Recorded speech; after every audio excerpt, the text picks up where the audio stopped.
Man, how quickly things can change. Feels like some broken ribs, but we'll see. Glad to salvage some points. Ain't over yet.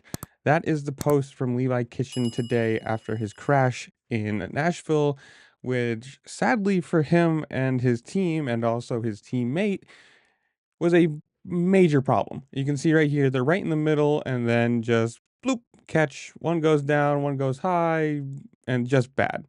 Both, that's East and West points leaders, both from Pro Circuit Kawasaki, and now they're both down. I think after this pass right here, Kitchen ended up being 4 points down in his championship. And you gotta say, if he has broken ribs and continued to race and pass people, and that is some ballsy riding. That is some serious pain management, because you think about the cardio that these people are going through, the amount of air that they have to breathe, suck in, and every single breath with, well, with broken ribs is going to be even more painful than what you even want to think about. So awesome job for him to even get back on the bike and finish the race and gain points, because at that point anything he gained was big.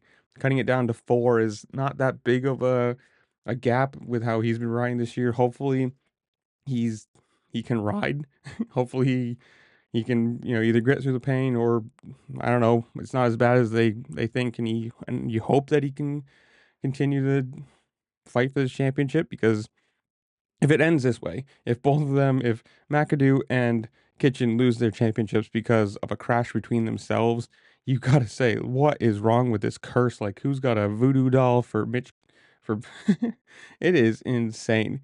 I don't know. You guys tell me though. What do you think of the East West showdowns, shootouts, whatever they call them now? Who do you think is gonna win? Well, obviously, this changes some things with some points, and I don't know. Comment down below. Tell me what you think. Who do you think wins?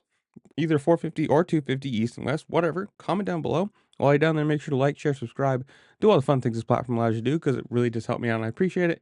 And with that, I'll see you later. Peace.